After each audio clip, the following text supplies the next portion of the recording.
Hello everybody, this is Kysen here, and welcome to the Minecraft block spotlight, with the block today being the barrel, a brand new addition to the 1.14 Minecraft updater course. So let's get right into everything you need to know about the barrel. So, the first things first, how do you make them? Well, it's actually pretty simple. This is what you need. So 6 oak planks and 2 oak slabs will give you 1 barrel.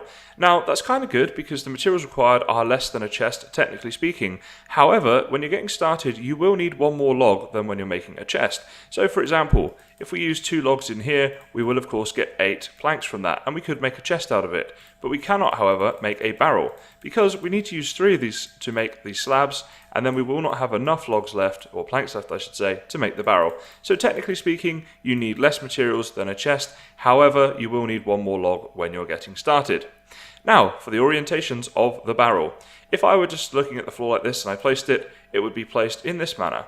If I were to jump and place it, then the lines go over to here and the top bit goes over there. And if I come to the side and place it against this one, then the lines go in the other direction. And finally, if I was to the other side, then the barrel does have a texture to the back of it too, which is completely different to any of the others. So that's very cool. 4 different textures there that we can look at, so you can use that for different building things. You know, maybe like a fake railway almost on the floor, or almost like a little door that looks like. I'm sure there's all kinds of things you guys will get creative with to make this work and make it a unique texture in your games. But I think it's super cool that they've done that and done the textures in the way that they have. Now, in the red corner, we have the barrel. Oops, this corner's gone. And in the blue corner, we have the chest. So, what are the differences and which one is better or worse? Well, as we already mentioned, this does require less materials overall than the chest. So, that's definitely a plus.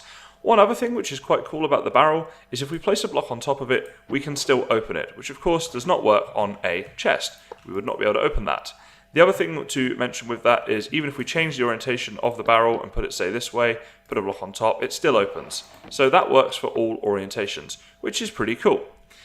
One drawback of the barrel, however, is that unlike a chest where we can double up and create double the inventory space, the barrel does not do that. No matter how I place this barrel next to it, they will remain as individual barrels at all times. So, you know, kind of a drawback there. You can get more stuff in the double chest like that without having to switch between inventories than you could with 2 barrels next to each other. However, a single chest and a single barrel hold exactly the same amount of items. There is one other small difference to note, and that is the fact that you cannot see the block underneath the barrel, which in this case is of course a bit of red concrete. However, in the chest you can. So for example, I can place that back there and I can still access that block. I can use the crafting bench there if I want to underneath the chest. So there are certain situations where that might be a preferable advantage if you're tight on space or something. Just a small thing to note, but a thing nonetheless. So that is definitely something else. You can name a barrel. So in the same way that you can name a chest, you can name a barrel. So if we call it Kysen's barrel, then there we go. And then if I place down Kysen's barrel, when I open it, it shows up here the name that I gave to it. So that's pretty cool.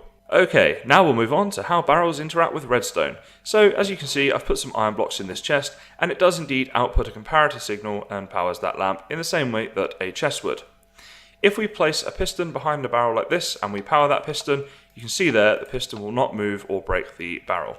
Similarly, with a sticky piston, it will not move the barrel like that.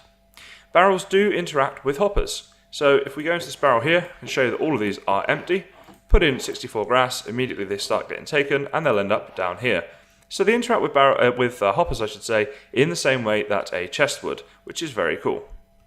The final thing to note about barrels, which is just a quirky little thing, not sure when this will be useful, but you can use them as fuel, and you can cook up your pork chop or whatever it is you're cooking with a barrel. So just something further there that you might be interested to know. The final thing to mention about barrels is the sound that they make, which I think is quite cool. It goes something like this. There we go. So a little open noise and a different closing noise. Very cool. Okay guys, so that is everything you should need to know about the Minecraft barrel in today's Minecraft block spotlight. So one thing worth mentioning is that we are currently in a snapshot, and when the full release comes out, things may change slightly. However, most of what I've talked about today are the fundamentals that should still remain true throughout. So hopefully you found this video useful. Please give it a like if you did, and subscribe if you haven't already for more Minecraft block spotlights that will be coming up in the future. But for now guys, that is it for today. So as always, thank you very much for watching, and I'll see you next time.